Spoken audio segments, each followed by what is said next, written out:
Anteriormente em Mistérios da Eternidade. Se alguém em vida está sofrendo com dores, existem medicamentos que, ainda que por um tempo, irão trazer um alívio.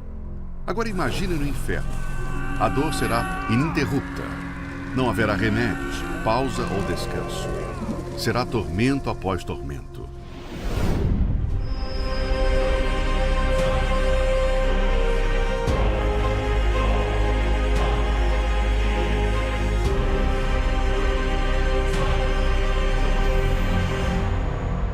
Mistérios da Eternidade.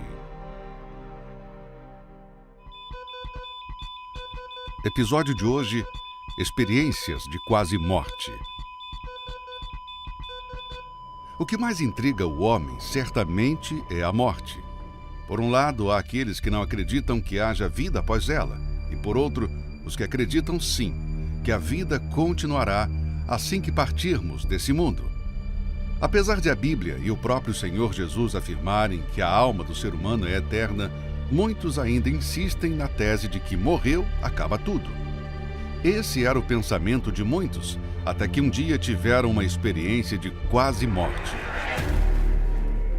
Como o próprio nome indica, a EQM é quando o indivíduo é dado como morto, sem batimentos cardíacos ou sinais de atividade cerebral, e que, ao retornar, geralmente, apresentam histórias do que presenciaram nesse período.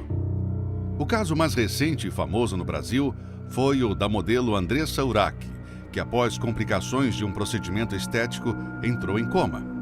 E aí em seguida eu já fui para a cirurgia e eu lembro que eu estava deitada na maca e eu vi a minha alma saindo do meu corpo. Eu vi o meu corpo, eu olhei, eu vi os enfermeiros, eu vi o hospital. E eu tive certeza que a minha alma tinha saído do meu corpo, que tinha descolado. Era só minha consciência que estava ali. Por todas as coisas horríveis que eu tinha feito, eu sabia que eu estava condenada ao inferno. Eu não era digna de Deus, eu estava nua. E na mesma noite, a alma da morte, o espírito da morte veio buscar minha alma. E eu disse, Deus me perdoa. E eu vi uma luz mais brilhante do mundo, que eu sei que era Deus, sabe? Ele disse, eu vou deixar você voltar, mas você vai ter que fazer tudo diferente. E eu voltei. Eu tenho certeza que foi real. Eu vivi um quase morte. Eu sei que Deus existe. O que ela vivenciou foi tão forte que, ao voltar do coma, mudou radicalmente o seu modo de viver. Antes conhecida pela vulgaridade e veneração ao corpo perfeito, hoje se dedica totalmente a alertar as pessoas de que o inferno é real. Outro que também teve essa experiência foi o bispo William de Lara. Eu passei por uma cirurgia bariátrica e houve um erro médico. Foi quando houve, então, a infecção generalizada e houve falência múltipla dos órgãos. A última coisa que eu me lembro é que simplesmente eu não conseguia respirar. Falou, olha, pode chamar a família porque o pastor não vai voltar. Foi um erro médico mesmo, não tem mais jeito. As suas declarações desse momento chocaram a todos. E essa cena de colocando as agulhas nas minhas veias e entubar, eu vi fora do corpo já. Mas nitidamente, claramente, conscientemente. E eu olhava para os meus braços para ver como que eu tá colocando ali, eu não estou sentindo nada e eu não vi os meus braços. Olhando ao meu redor, eu vi pontos de luz, vultos de luz, como se os anjos estivessem ali ao meu redor.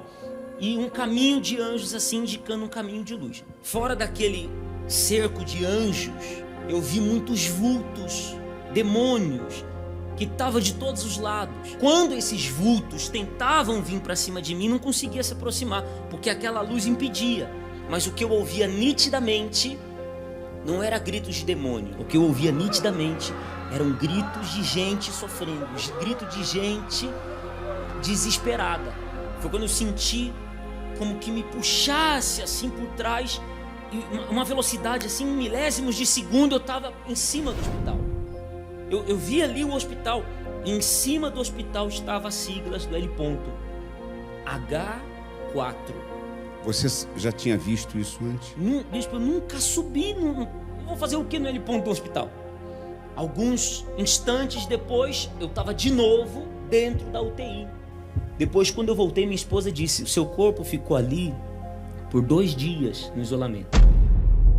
Numa rápida pesquisa na internet, encontramos diversos relatos de pessoas de várias religiões ou até então céticas que, estando em coma ou à beira da morte, também tiveram nesse período experiências surpreendentes. Na Bíblia temos o relato de Paulo sobre essa experiência. Conheço um homem em Cristo que há 14 anos, se no corpo não sei, se fora do corpo não sei, Deus o sabe, foi arrebatado ao terceiro céu. E sei que o tal homem, se no corpo, se fora do corpo não sei, Deus o sabe, foi arrebatado ao paraíso e ouviu palavras inefáveis que ao homem não é lícito falar. O fato é que, seja pela Bíblia ou por relatos como esses, Deus está nos alertando porque se preocupa com o futuro de nossa alma. Mas, infelizmente, Ele não pode interferir na decisão do homem. A verdade é que se as pessoas tivessem a oportunidade, ainda que de alguns segundos, enxergar o mundo espiritual, certamente se voltariam imediatamente para Deus. Há quem prefira pagar para ver, porém, será tarde demais. Infelizmente, o ser humano não tem noção do que é passar a eternidade no inferno. No próximo episódio. Você já viu a reação de alguém condenado à pena de morte? E o que isso tem a ver com o futuro eterno? Descubra na próxima quarta-feira.